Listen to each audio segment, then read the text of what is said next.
Yes, yes, come in. Come in. Sit down. Good evening. Good evening. Good evening. Thank you.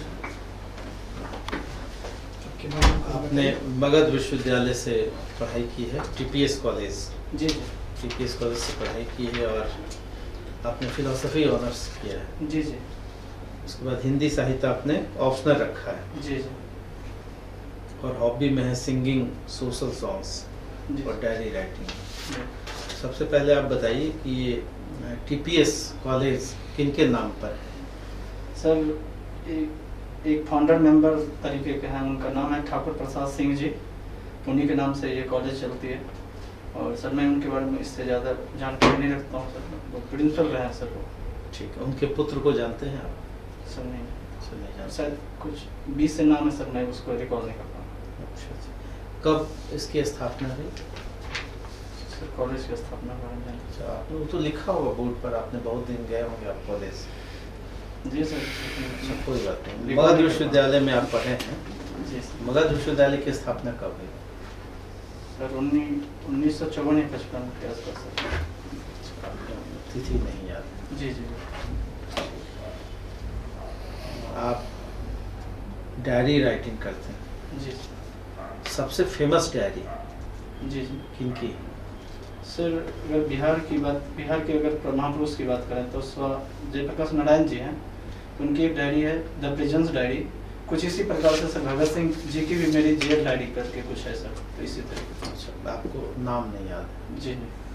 अच्छा। सत्य के साथ मेरे प्रयोग को भी डायरी राइटिंग कहा जाएगा? नहीं सर, कहा जाएगा। इसे अगर कहा जाएगा तो सर जीवनी कहा जाना चाहिए, क्योंकि सर मतलब महात्मा गांधी जी खुद इसकी राइटिंग की है।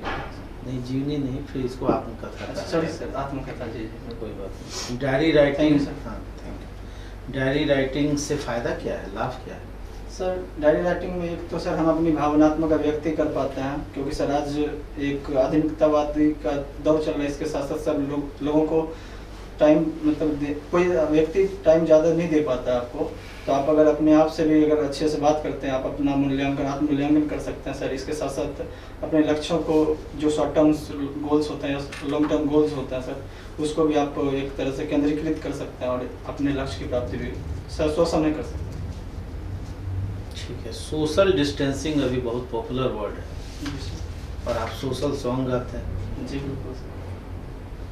तो इस वर्ड को बदल के फिजिकल डिस्टेंसिंग कर दिया जाए तो ज़्यादा बेहतर होगा। जी सर बिल्कुल, क्योंकि सर हमारे समाज में वैसे भी अगर माना जाए सर, एक भले ही गलत परंपरा रही है सर, जैसे छुआछूत हो या जातिवाद हो। किसी तरीके से सर जब हम लोग आज़ाद हुए तो संवैधानिक प्रयासों के द्वारा धीरे धीरे दूर हो रही थी सर सामाजिक समस्या, जिसको सोशल इश्यूज कह सकते हैं सर। लेकिन जब से कोविड की स्थिति आई है तो सर सोशल डिस्टेंसिंग एक प्रकार से प्रचलन में आ गया सर, जिसके कारण सर इसकी नकारात्मक प्रभाव भी पड़ सकता है सर। वैसे सर इसका टर्म अगर अच्छे साइंटिफिक रूप में अगर उपयोग किया जाए तो सर फिजिकल डिस्टेंसिंग ही होना चाहिए। कोई एक सोशल सॉन्ग बताइए सर। जैसे मैं सोशल सॉन्ग को सर पहले डिफाइन कर सकता हूँ। सोशल सॉन्ग वो होता है सर जो समाज की कुछ भी बुराइयाँ हों या उसमें कुछ भावनात्मक जुड़ाव हो, उसको प्रस्तुत करता हो। सर जैसे मैं अपने कॉलेज में रहा या स्कूल में रहा था तो बहुत सारे नुक्कड़ में हम ज्वाइन करते थे। एग्जाम्पल के तौर पे बताना चाहूँगा सर, एड्स से जुड़ा हुआ मैंने एक नुक्कड़ नाटक किया था और उसमें सर मैंने अपने जिला को रिप्रेजेंट किया था प्रमंडल स्तर तक सर। और उस सॉन्ग का एक लाइन में सुना सकता हूँ सर अगर आपकी इजाज़त हो। उसमें सर हमने लिखा था, एड्स कोई कलंक नहीं है, यह तो एक चुनौती है, आओ इसे स्वीकार करें हम, जीत हमारी निश्चित है, मिलकर हम सब साथ रहेंगे, एड्स पीड़ित से न भेद करेंगे। कुछ ऐसा ही सर हम लोगों ने। एड्स का फुल फॉर्म बताइए सर। जी सर मैं बताऊँ, एक्यूट इम्यूनोडिफिशियेंसी सिंड्रोम सर। एक्यूट है सर, एक्यूट या एक्यूट है या एक्वायर्ड है? एक्वायर्ड या एक्यूट सर, इसमें मैं कंफ्यूज। तो आप तो उसके लिए सॉन्ग बना रहे थे। जी सर। सर ये लगभग 2011 की बात है सर। मैं लगातार लंबे प्रयास में सर, हो सकता थोड़ा सा स्लिप हो गया। कोई बात नहीं। और आप हिंदी साहित्य आपका विषय है? जी सर। तो हिंदी साहित्य में एक तो प्रशासन में इसका यूज़ क्या है, लोग रखते क्यों हैं हिंदी साहित्य? जी सर। प्रशासक बनने में इसका कोई यूज तो मुझे तो नजर नहीं आता। सर मैं बता सकता हूँ सर। बताइए। साहित्य सर हमें संवेदना सिखाती है।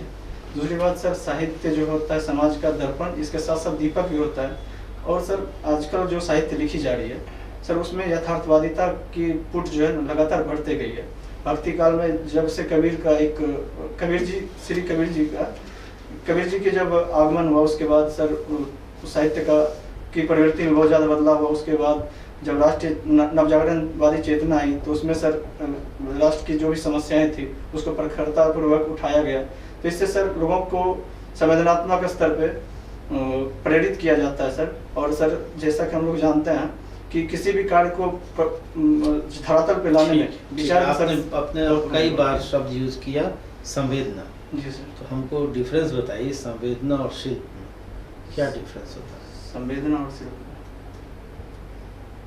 शिल्प सर काव्य की जो व्याकरणिक लक्षण होते हैं, जैसे अलंकरण, उसके बाद काव्य को किस प्रकार से सुसज्जित करते हैं हम लोग सर, उसकी संरचना क्या होती है, उसमें तत्वात्मक शब्द कितना लगाया जाता है, वो होता है सर। और सर संवेदना को मैं अच्छे तरीके से अभी डिफाइन नहीं कर पा रहा हूँ। इसका क्या मतलब है, जहाँ न पहुँचे रवि वहाँ पहुँचे कवि? सर जी सर ऐसा है कि कुछ चीज़ें हैं हमारे समाज में जो बहुत सारी समस्याएं हैं, जिसके प्रति बहुत सारी एक अगर बृहद नजरिया रखने वाले प्रशासक हो या शासक हो सकता है उसके प्रति ध्यान नहीं जाता हो। लेकिन एक साहित्यकार जो होते हैं सर, वो क्योंकि हमारी आंतरिक विसंगतियों को भी प्रस्तुत करने का कार्य करते हैं। जैसे हमारे एक समीक्षक जी हैं रामचंद्र शुक्ल जी, उन्होंने मनोभाव पे बहुत बड़ा निबंध लिखा है। तो सर हम ये कह सकते हैं कि वो हमारे साहित्यकार, हम जो साहित्यकार हैं या कवि हैं या जो भी लेखक हैं, वो हमारे मनोभावना के स्तर तक भी पहुंच सकते हैं सर। इसलिए हम लोग बोल सकते हैं सर, भगवान श्री राम से हम लोग क्या सीखें? सर भगवान श्री राम से हम लोग मर्यादा सीख सकते हैं सर, क्योंकि उन्होंने शक्ति के साथ साथ समन्वय रखा। दूसरी बात सर, नारी के प्रति एक निष्ठता की भावना, क्योंकि उन्होंने एक पतित्व की जो निर्वाह किया है। तीसरी बात सर, आजकल हम लोग देखते हैं पारिवारिक बिखराव की समस्या आती है, तो सर इसको श्री राम जी ने बहुत बखूबी अपने बड़े भाई के उत्तरदायित्व से लेकर अगर श्री राम जी के बारे में सोचें तो एक पुत्र के रूप में उन्होंने बहुत अच्छा अपना जीवन जिया, एक पति के रूप में भी उन्होंने अपना अच्छा कर्तव्य निभाया, इसके साथ साथ एक अच्छा भाई धर्म भी निभाया सर। ये ठीक है। आपके यहाँ डॉक्टर राजेंद्र प्रसाद नाम के व्यक्ति हुए हैं। जी सर। क्या योगदान है उनका? सर डॉक्टर राजेंद्र प्रसाद जी बिहार के जिले संबंधित हैं। साथ ही उन्होंने आज़ादी के आंदोलन में बढ़ चढ़ के बिहार को रिप्रेजेंट किए थे।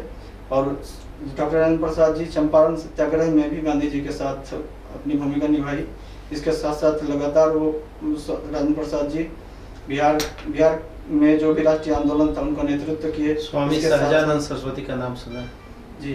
कौन थे सर? स्वामी सहजानंद सरस्वती जी एक किसान आंदोलन के एक अच्छे नेता थे। उनका शायद अगर मैं रिकॉल कर पा रहा हूँ तो किसान सभा की उन्होंने स्थापना की। बहुत संक्षेप में, जो अभी कृषि नीति है जी, और जिसके विरोध में लोग आंदोलन बहुत दिनों से कर रहे हैं, जी, तीनों कानून समझा दीजिए बहुत संक्षेप में। जी सर, पहला कानून है जिसमें कि सर खाद्य पदार्थ जो भी कृषि उत्पाद होते हैं उसकी किस प्रकार से विपणन होगी उसके बारे में है सर। जिसमें कि पहले ऐसा हुआ करता था, जहाँ भी एपीएमसीज है तो वहीं कृषक अपने प्रोडक्ट्स को बेच सकते थे।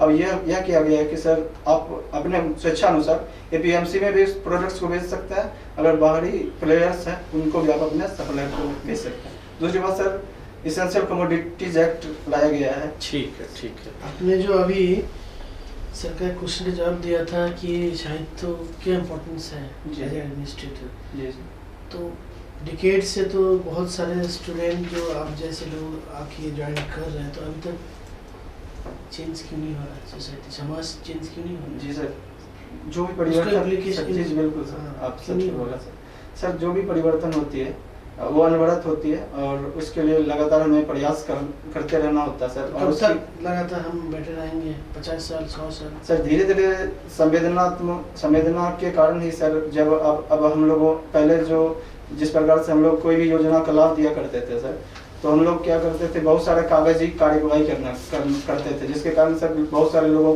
की जो भी योजना की पात्रता हुआ करती थी वो छूट जाया करता था।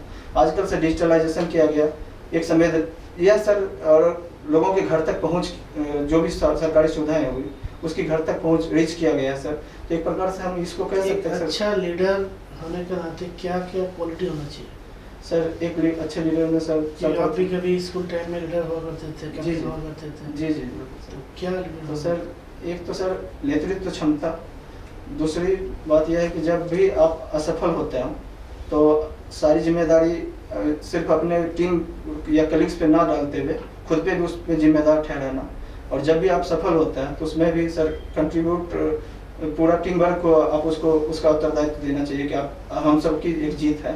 जैसा कि हमारे क्रिकेट के कप्तान महेंद्र सिंह धोनी जी भी किया करते थे और हमारे डॉक्टर कलाम जी भी इसी प्रकार का उदाहरण प्रस्तुत किया करते थे। अभी पॉलिटिक्स में सबसे अच्छा लीडर किसको माना जाता है? आपको किसको अच्छा वर्तमान में आपको किसको अच्छा लगता है वर्तमान में? सर अगर परफॉर्मेंस वाइज बात किया जाए तो हमें अभी माननीय सड़क परिवहन केंद्रीय मंत्री नितिन गडकरी जी मुझे पसंद आते हैं। क्या डिफरेंस है? जी सर, मैं अपनी व्यक्तिगत भावना बता रहा हूँ सर कि गडकरी जी अपने कार्य के प्रति बहुत ज़्यादा पैशनेट हैं और उन्होंने अपना परफॉर्म भी किया है सर। जैसे तो मुझे आंकड़ों के साथ मोदी जी ज़्यादा अच्छा लगता है, अमित शाह ज़्यादा अच्छा लगता है सर। अब सर व्यक्तिगत स्तर पे सर मेरी अलग सर ये बताइए कि बिहार में जी ये नदी लिंक योजना जो है जी उस पे क्या काम चल रहा है? सर नदी जोड़ो परियोजना, अगर प्रगति की बात करें तो सर अभी कोसी और मेची नदी को जोड़ा गया है, लेकिन जोड़ दिया गया है। नहीं, जोड़ने का कार्यक्रम चल रहा है सर और इसे पूर्णता प्राप्त नहीं हुआ है और यह मुख्यतः उत्तरी बिहार में किया जा रहा है। लेकिन सर अगर नदी जोड़ो परियोजना का एक ओवरऑल एस्पेक्ट की बात करें तो सर इससे पूरा एक पूर्णतः वाटर मैनेजमेंट नहीं हो सकता बिहार में, क्योंकि दक्षिणी बिहार में सूखे की समस्या है और उत्तरी बिहार में बाढ़ की समस्या है। तो सर अभी तो कोसी नदी की जो सहायक नदी है मेची, उसी को जोड़ा जा रहा है। इसी जाल को लगातार अगर विस्तृत किया जाएगा, आपको लगता है इससे बाढ़ और सूखे की समस्या बिहार में काफी हद तक दूर हो जाएगी? सर बाढ़ की समस्या में इसके साथ साथ हमें लगातार प्रयास करना पड़ेगा। नदी जोड़ो परियोजना भी उसमें एक अहम कड़ी हो सकता है सर। भारत में कृषि के विकास में किस तरह की दिक्कत आ रही है? सर कृषि के विकास में सर सर्वप्रथम सर संस्थागत दिक्कतें हैं, जैसे कि सिंचाई की समस्या है हमारे देश में।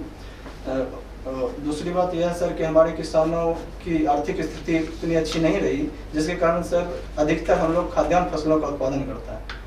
तीसरी बात यह है कि सर कृषि की विपणन की समस्याएं रही है, जैसे कि अभी भी सर मात्र 6 से 7% किसान ही एपीएमसी में अपने अनाज को बेच पा रहे हैं। अच्छा, क्या एक्सपोर्ट की कोई संभावना बिहार में आपको दिखती है? जी सर, किस हमारे तरह? जी बिल्कुल मैं बताना चाहूँगा सर। बिहार मक्के के उत्पादन में तृतीय स्थान रखता है, जबकि सर उसकी खपत उतने व्यापक पैमाने में या क्वालिटी वाइज कहा जाए तो नहीं हो पाता है। तो सर हम लोग मक्का प्रसंस्करण उद्योग लगा सकते हैं बिहार में। मैं एक्सपोर्ट की बात कर रहा हूँ सर। कैसे? एक्सपोर्ट की बात। जी जी, और उसी के उत्पाद को हम लोग एक्सपोर्ट कर सकते हैं। दूसरी इसके साथ साथ सर हम लोगों के बिहार में लगातार अब बहुत अलग अलग प्रकार के फलों, जैसे कि शाही लीची हो गया, इसके साथ साथ बहुत सारे हम लोग आम भी बहुत ज़्यादा उत्पादन करते हैं। इसकी एक्सपोर्ट भी की जा रही है सर। अभी वर्तमान हमने सुना है कि सर एयरलिफ्ट भी किया जा रहा है सर शाही लीची पर। तो ये इस प्रकार से हम लोग। अच्छा, अगर आपको बिहार का बजट बनाने दिया जाए जी सर, तो आपकी क्या क्या प्रायोरिटी रहेगी? सर बिहार में किसको सबसे ज्यादा जी, प्राथमिकता जी। देंगे? सर शिक्षा एवं स्वास्थ्य को सर प्रथम रखूंगा, उसके साथ साथ स्वरोजगार या बेरोजगारी की समस्या को दूर करने का। तीसरा नारी सशक्तिकरण, और चौथा सर जो विभिन्न जो संरचनात्मक विकास होता है उसको। जीएसटी से बिहार को लाभ हुआ है या नुकसान? सर लाभ हुआ है कुछ हद तक, कुछ परसेंटेज की लाभ हुई है सर। इस साल कितना मिला जीएसटी बिहार सर को? मैं रिकॉल नहीं कर पा रहा हूँ सर, मुझे याद नहीं फैक्ट। Sorry sir. ठीक ठीक ठीक ओके। Thank you.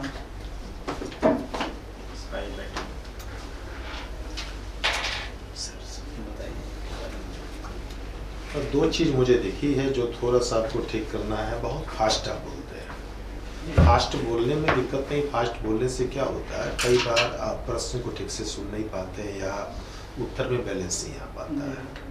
थोड़ा स्लो करने से कंट्रोलिंग बढ़ेगा आपका अपने शब्दों पर, जवाब पर, है ना। और थोड़ा स्माइल कर लिया कीजिए, आपको एकदम लग रहा है कि मतलब ठीक सर, पीनल के साथ मेरा पहला इंटरव्यू है सर, अपने पूरी जिंदगी का सर। जैसे मैंने कहा 2 चीज़ कर लीजिए, बाकी नॉलेज आपका ठीक है और सब ठीक है, आईक्यू लेवल वगैरह सब कुछ ठीक है भाई। 2 चीज़ कर लीजिए, आपका निश्चित हो जाएगा। जी सर, और सर का कृपा रहा, मैं वो पहली सर बार का कृपा हो गया इसलिए तो। नहीं, बिल्कुल। मैं भी वही कहना चाहता हूँ कि धैर्य से प्रश्न को सुने, जी सर। और आपका उत्तर बहुत लंबा हो जाता है, लंबा भी हो जाता है और गति भी ज़्यादा रहती है। अच्छा अच्छा। तो कम शब्दों में उत्तर दें, क्योंकि वैसे भी मनोविज्ञान क्या कहता है कि बुजुर्ग व्यक्ति को ज़्यादा सुनाइएगा, नहीं सुने पक जाएंगे। आप। अच्छा, आपको बॉडी लैंग्वेज भी ध्यान, जैसे आपने कृषि नीति, हमने कहा कानून, आपने पहला बताया, उसके बाद मैंने उसको रोक दिया, दूसरे क्वेश्चन पे चले गए, जी सर। तो आपको तुरंत ये आभास होना चाहिए कि बोर्ड सुनना नहीं चाह रहा। क्यों नहीं सुनना चाह रहा? क्योंकि उसको आप लंबा खींच रहा जी सर। है ना। जी। तो कम शब्दों में उत्तर देना है और तर्क के साथ उत्तर देना है, और आपके व्यक्तित्व में थोड़ी और गंभीरता है। तो धैर्य से सुनिए उस प्रश्न को और कम शब्दों में। ये होगा कैसे? ये होगा लिखने से। एक कॉपी बनाइए जी सर। और कॉपी में कम शब्दों में, जैसे मान लीजिए कोई आपके मन में प्रश्न है तो उसको कम शब्दों में कैसे लिख दें, वही लिखेंगे तो वही बोलेंगे, जी सर। है ना। तो ये कर लीजिए। और बाकी अध्ययन तो है ही, अभी आपके पास काफ़ी समय, 16 अगस्त का इंटरव्यू, जी सर। तो मेंस तो नहीं लिख रहे हैं? मेंस भी है। अच्छा, मेंस भी है। जी। तो मेंस भी है तो अभी आप मेंस अच्छे से दीजिए, जी, तो वहाँ कोई समस्या हो तो बताइएगा। जी सर। और उसके बाद, है ना, मैं आ रहा हूँ सर, एक को लौट भी जाऊँगा। हाँ हाँ, ये तो लौट जाएगा, तो फिर उसके बाद मौका दीजिए। ठीक सर। ठीक है, जी सर। तब तक और इन दोनों को ध्यान में रखते हुए तैयारी करना। ठीक है, और मैंने कहा है कि थोड़ा सा धैर्य रखिएगा तो हो जाएगा सिलेक्शन। ठीक सर। ठीक है।